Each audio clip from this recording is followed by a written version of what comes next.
I love muffins. It's lovebscott. And it's Steph Jones. Yes, indeedy. We have Steph Jones in the house today. It's a special treat. Someone's meeting you for the first time. Who is Steph Jones? My name is Mr. Ordinary, but you can call me Mr. Ordinary. Steph Jones is Mr. Ordinary. Steph Jones is a young southern boy from Mo City, Texas. Mo City stand up all day, every day. Hold on, let me get in this camera.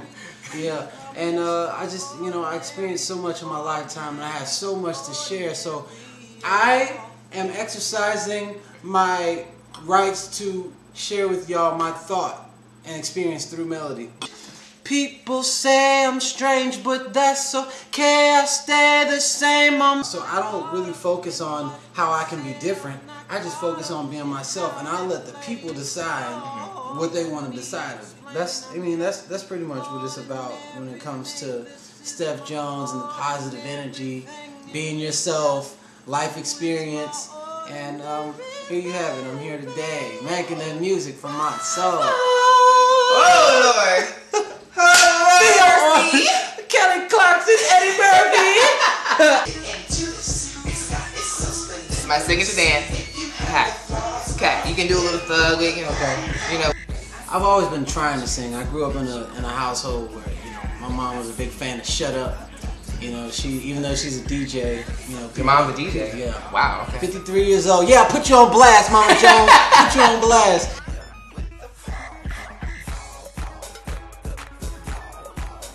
She was a big fan of Shut Up. Anytime I open my mouth, I'd be like, Lord have mercy, Kelly Clarkson, shut up! She'd be like, wow. Shut up. My brother would be like, shut up. I got kicked out of school because I was singing too much, and ironically, I'm a singer, and I got a record deal. Thank you, teachers. Thank you, Mama. Thank you, brother. What's this? You do it. Right. I checked out your MySpace, and you have like all these friends, like 150,000 friends on MySpace. It's something like that. Something like that. So how did you do that? How did you build a fan base?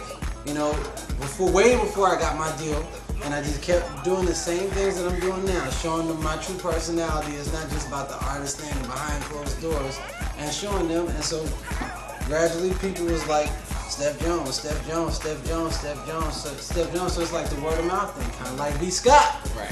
That's how I heard about it. It was like lovebscott, crazy gay dude. So I checked it out, and he was funny as hell. So I just kept on. We are. Which part? What is that? You doing it right, but what is? I gotta do yours. It's like, what's that? I grew up. I was always that kid at the end of the table, sitting by himself.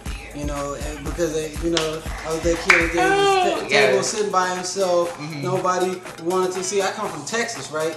So it's like nobody really wanted to take a chance to even get to know me because I was, I guess, different. Because how I dress now, y'all see all this weird stuff. And the socks. Weird. Now hold on, get that. Gotta get the whole ensemble. And the baseball socks. I've been dressing like this since I was like 12 years old. You gotta add that African Mandingo. Oh. Steph Jones does pop. Speaking of Jordan's Sparks, there's been a lot of rumors going around that you and her are more than friends. Are you dating? I want to know, are you dating Jordan Sparks? I'm gonna just set the record straight right now. No, we are great friends. There's a certain sexiness about every single person on this planet Earth, and it's different with everybody. Why you give me that sign? See, Jordan is one of the few people in this world who understand me. There's a lot of people, they kind of get me, but they don't just understand me. They don't understand where I'm coming from. She knows about my past and the fact that I went to jail for 2 years and all that. And went to jail for 2 years? Yeah. Wow. In France. Oh, okay. For what reason? For 2 years? You were in jail for 25 months? 25 months. I was in jail for 25 months. My family, everybody was in Texas. Believe it or not, everybody turned their backs on me. But there's a lot about my past that I don't speak on because a lot of people, they see me, I'm always smiling. Right. The reason why I'm always smiling because I know it can always be worse. Y'all should know that it can always be worse. Y'all look at them, the kids over in certain parts of Africa and stuff like that. And then you come back and say, I'm having a hard time with gas prices too high or something like that. It can always be worse. So you see me, my chi is up, my energy is up. my energy's up, you know, always in a positive mood because I know that it can always be worse. And while I'm in jail, I'm on a big billboard in New York, 80 by 82 feet on 125th and Lenox, and was on every magazine for a Nietzsche campaign, everything. And I'm sitting there in jail, and nobody was writing me back. That was the hardest thing. That was my kryptonite. 2 years I didn't have no visits. For a whole year, I didn't even get a phone call. This ain't the same justice system. So was this because you didn't give them the names? You didn't give them what they needed? I wasn't supposed to get out till 2014. Wow. So you didn't want to snitch? That was the whole reason. Exactly. I didn't snitch. I didn't give up nobody's name. And then they came to me and was like, you're getting out next week. I didn't ask no questions to this day. Nobody knows why I got out. And what happened was when I went to jail, I was like, I'm never going to model again. So I'm going to just write songs. It was like I was doing so much of the modeling, but in my heart I wanted to do music. But every time I would be like, I'm a singer, and I didn't have no music, I know in the back of their minds they'd be like, yeah, shut up, man. Right. Take these pictures, dog. You know. Right. So are you still doing that now? Are you still booking jobs? Well, I shot the Fat Farm campaign that should be out spring, so I guess that's now. Okay. And I just do things that make sense towards my music now. I'm not in a casting where there's like 300 people and I'm waiting for like a Walmart casting. Like I've done that. I go through stages. I started out clapping in audiences and then doing extra work in music and music videos and stuff like that.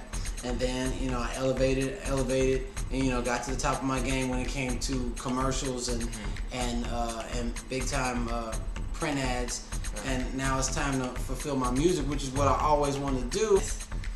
Oh, this little, love my face. I just want to show y'all my tattoo. Oh yeah, this is the Mo City, Texas. Okay. This is my dad. This is me at my father's grave. The crazy thing is, my father was cremated.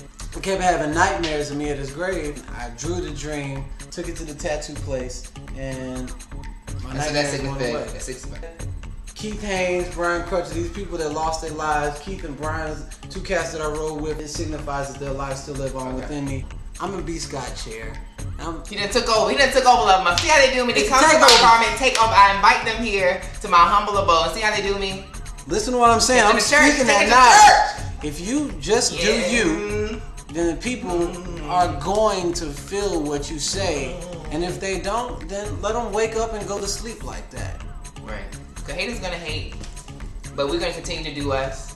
Exactly. And you did that. That was amazing. Well, thank you for having me on the show. Of course. Yeah. Steph Jones in the B-Scott show. And also check him out. He is the business Love Muffins, and of course, double kisses. Oh, and double fisties.